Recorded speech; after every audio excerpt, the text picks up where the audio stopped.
It was the morning after Christmas. A morning that should have smelled like leftover turkey and pine needles. A morning that should have been lazy, full of new toys and sugar and the particular joy that only comes once a year. In Boulder, Colorado, the snow lay quiet on the ground. The streets were still. Most families were still asleep, wrapped in the warmth of the holiday. But inside 755 15th Street, a 6-bedroom Tudor-style mansion tucked into one of Boulder's most prestigious neighborhoods, something was very, very wrong. To understand what happened on the morning of December 26, 1996, you first need to understand who the Ramseys were. JonBenet Ramsey was a self-made man. Born in Nebraska, educated in Michigan, he had built his company, Access Graphics, into a billion-dollar technology corporation. By 1996, he was one of the most successful businessmen in Boulder. He was polished, composed, the kind of man who gave firm handshakes and arrived at meetings early. His wife, Patsy, was everything Boulder's social world admired. A former Miss West Virginia, she was warm, magnetic, and relentlessly devoted to her family. She decorated their home like a magazine spread. She organized parties. She threw herself into every school event, every holiday, every milestone with a kind of passionate energy that people either loved or quietly envied. Together, they had 2 children. Burke, their eldest, was 9 years old in 1996. Quiet, reserved, the kind of kid who faded into the background of every room. And then there was JonBenet. JonBenet Patricia Ramsey was 6 years old. And she was, by every account, luminous.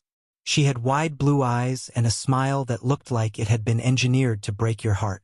She competed in child beauty pageants, an unusual hobby for a Boulder family, but Patsy had introduced her to the circuit, and JonBenet had taken to it with the same fierce enthusiasm her mother brought to everything.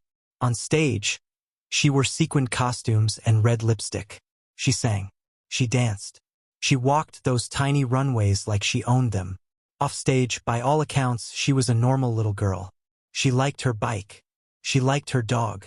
She liked Christmas. She was 6 years old. And on the morning of December 26, 1996, she was gone. Started at 5:52 in the morning. That's when Patsy Ramsey made the call that would consume the next 3 decades of American true crime history. She called 911.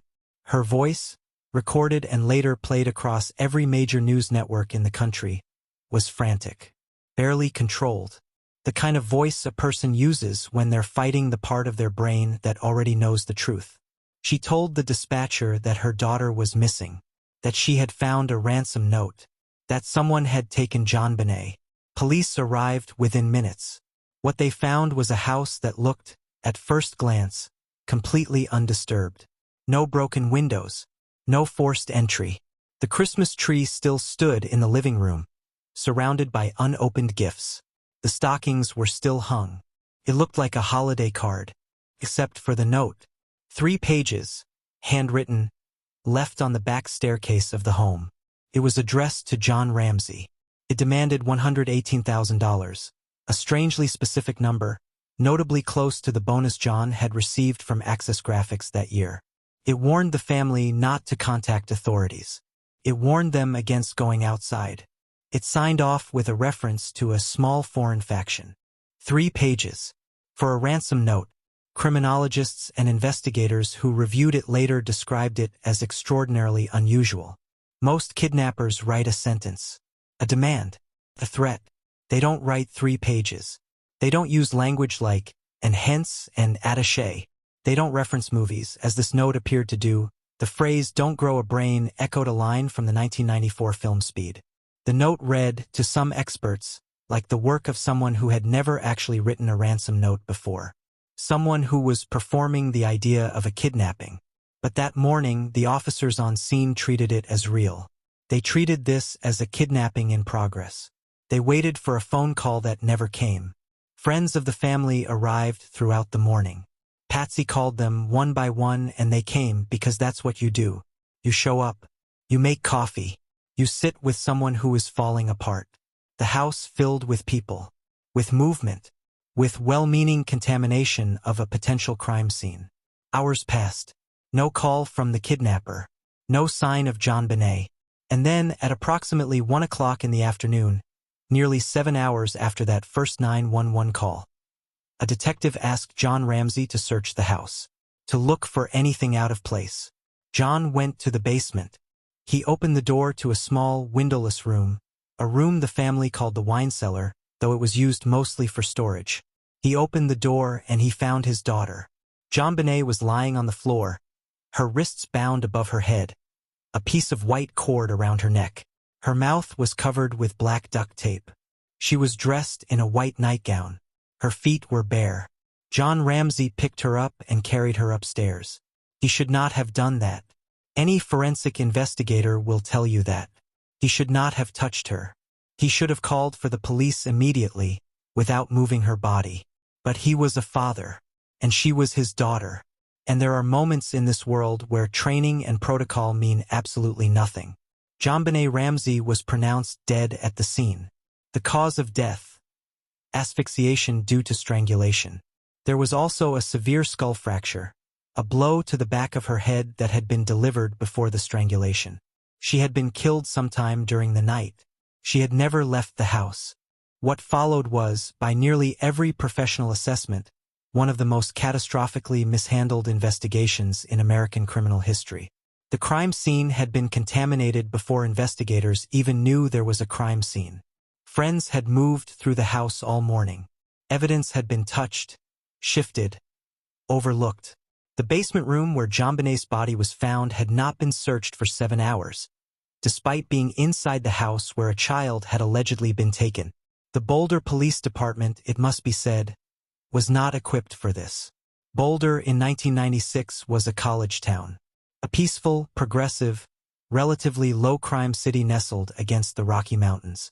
Homicide investigations of this magnitude, complex, high-profile, forensically demanding, were not something its police force had extensive experience with.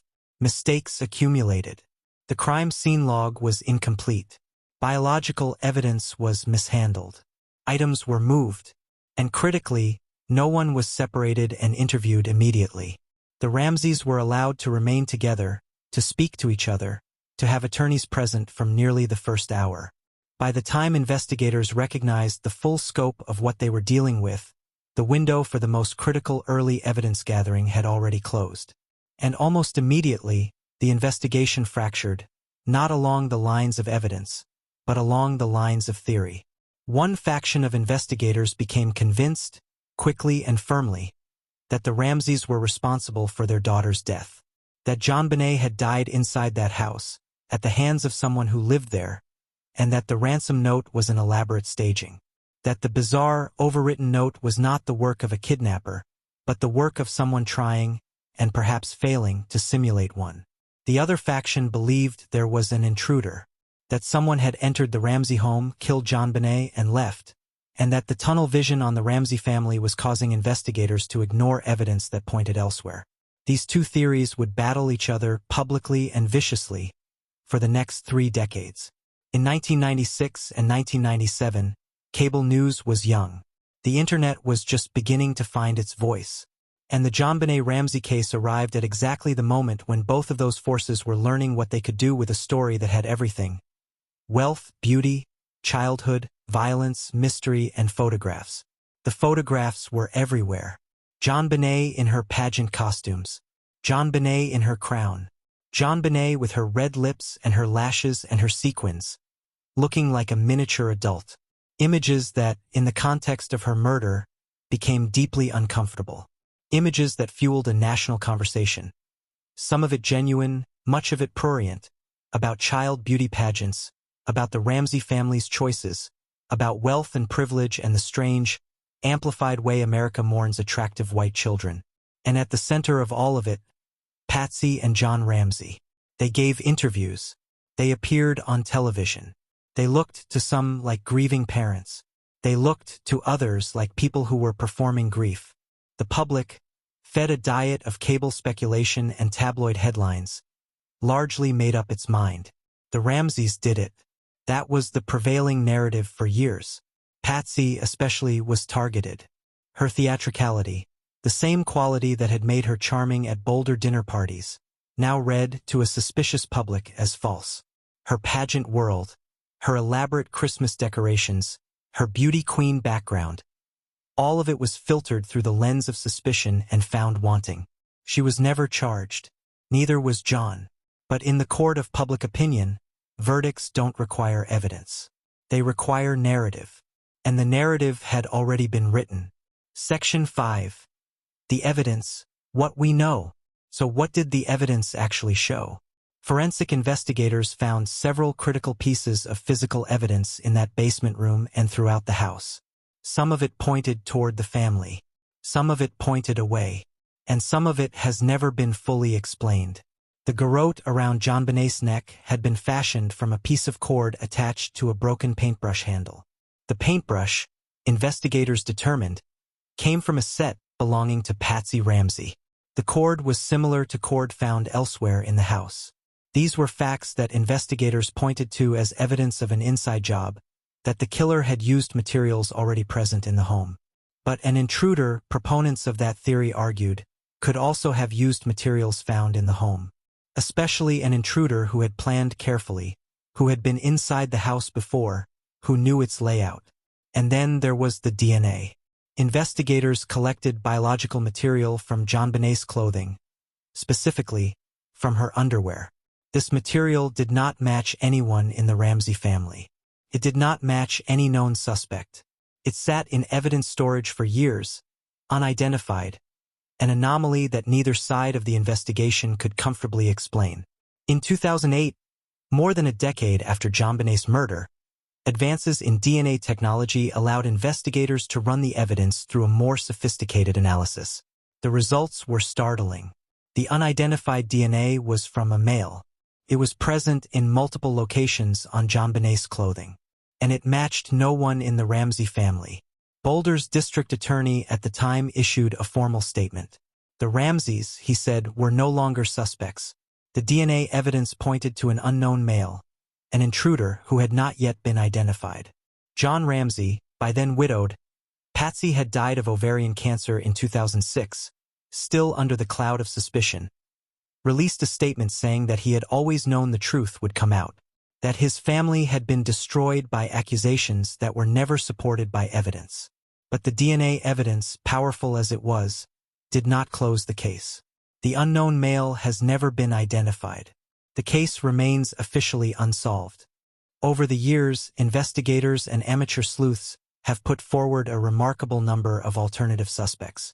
One of the most prominent was Gary Oliva, a convicted pedophile who lived in Boulder at the time of the murder and who, years later, sent a letter from prison to a former friend that reportedly referenced JonBenet. Investigators have looked at Oliva repeatedly. His name surfaces in connection with the case with some frequency, but no definitive evidence linking him to the crime has ever been made public. In 2006, the case became a global spectacle once more when a man named John Mark Carr, an American schoolteacher living in Thailand, confessed to the murder. He claimed he had been with JonBenet when she died. He was extradited to the United States. He was the subject of weeks of breathless news coverage. And then he was released. His DNA did not match the evidence. His confession was a lie or a delusion, depending on how charitably you interpret it. He was never charged. The case once again went cold.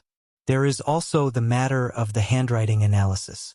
Investigators collected handwriting samples from dozens of people connected to the case. None of them was definitively matched to the ransom note. Patsy Ramsey's handwriting was examined extensively. Experts disagreed. Some said she could not be excluded as the author.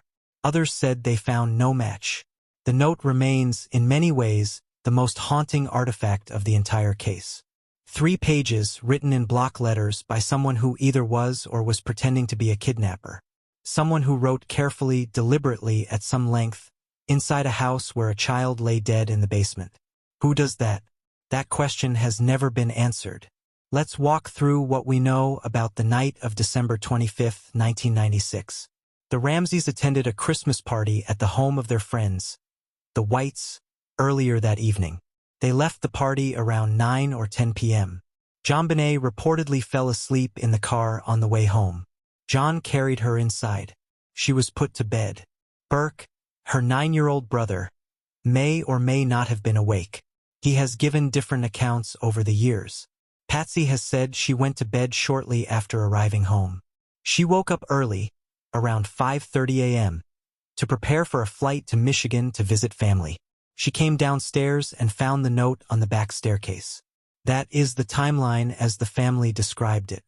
But somewhere inside that timeline, between the moment JonBenet was put to bed and the moment Patsy found the note, a child was struck on the head, strangled with a garrote, and left in a basement room.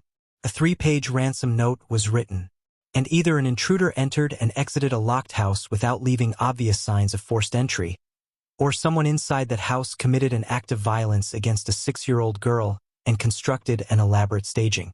There is no version of this story that is not deeply, fundamentally disturbing. The house has since been sold. It has changed hands multiple times. In 2011, it was purchased by a local pastor. People still drive past it. Journalists still photograph it. It sits on a tree-lined street in Boulder, looking exactly like what it is. A beautiful house where something terrible happened. Section 8. Patsy Ramsey. A life under suspicion. Of all the figures in this story, none carried the weight of suspicion more visibly than Patsy Ramsey. She had been diagnosed with stage 4 ovarian cancer in 1993, 3 years before her daughter's murder. She had fought it, undergone treatment, and achieved a remission that doctors had not necessarily predicted. By 1996, she was in a period of relative health, though the cancer would eventually return. After JonBenet's murder, Patsy Ramsey lived the remainder of her life inside a prison of public accusation. She could not go to the grocery store without being photographed. She could not give an interview without being parsed for signs of guilt. She moved. She gave speeches. She wrote a book. She maintained her innocence with a consistency that her supporters said was proof of her honesty, and that her detractors said was proof of her performance. She died in June 2006. She was 49 years old. The cancer had come back. She never knew about the 2008 DNA results that would formally clear her name. She died as a suspect. Jon Ramsey has continued to speak publicly about the case in the years since. He has advocated for the investigation to continue. He has pointed to the DNA evidence as vindication. He has described watching his family, first his wife, then his reputation, then his daughter's memory, consumed by a case that was never solved. Burke Ramsey, the older brother who was 9 years old when his sister died, has largely stayed out of the public eye.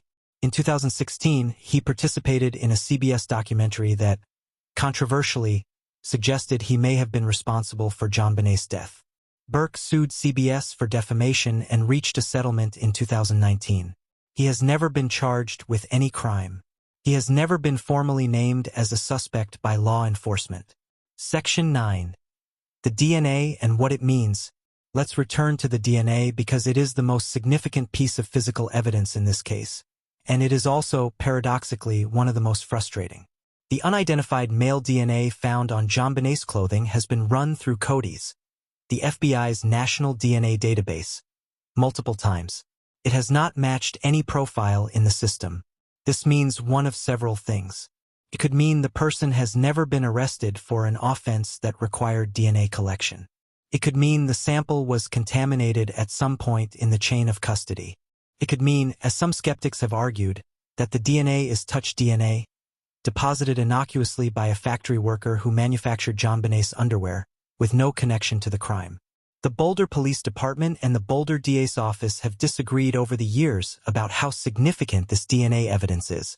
Law enforcement has, at times, seemed reluctant to fully embrace the intruder theory.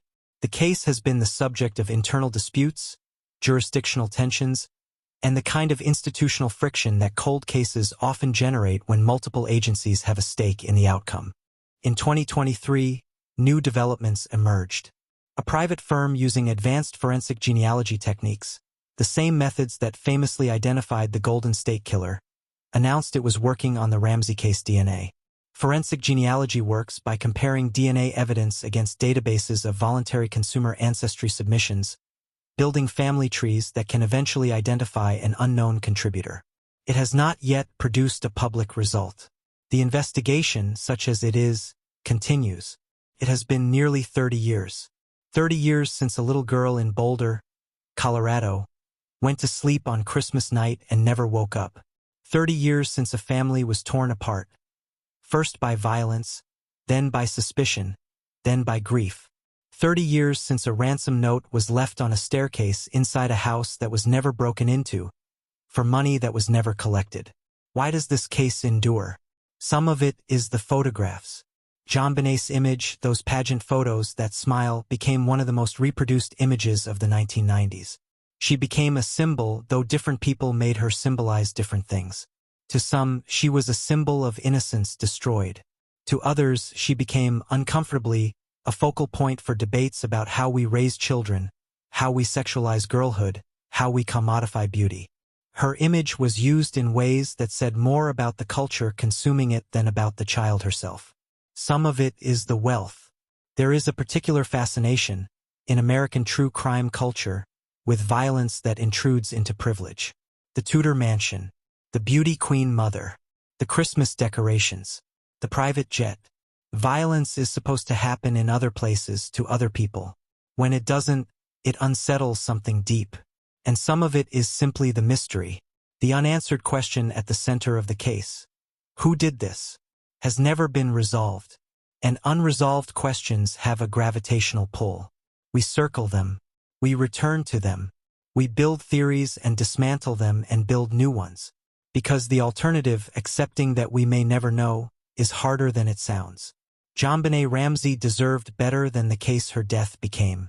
She deserved better than the tabloids and the cable specials and the conspiracy theories and the cold looks her parents received at restaurants for years. She deserved better than becoming a symbol and a mystery and a cultural reference point. She was 6 years old. She liked her bike. She liked her dog. She liked Christmas. And somewhere out there, perhaps still alive, perhaps already dead, is the person who took her life and has never been held accountable. Forensic investigators and criminologists who have reviewed the case in recent years tend to fall into roughly two camps, though the intruder theory has gained more institutional credibility since the 2008 DNA exoneration. Former FBI agents who have spoken publicly about the case note that the ransom note, despite its unusual length and style, does contain elements consistent with a disorganized offender, someone who planned aspects of the crime but executed them imperfectly. The specific dollar amount. The multiple drafts apparently practiced on Patsy's notepad before the final version. The length and the references. These could be signs of someone unfamiliar with criminal behavior, constructing something from cultural references rather than experience. Forensic linguists have studied the note for decades. The vocabulary, the sentence structure, the rhetorical patterns, all of it has been analyzed. Results have been inconclusive. Different experts have pointed to different suspects.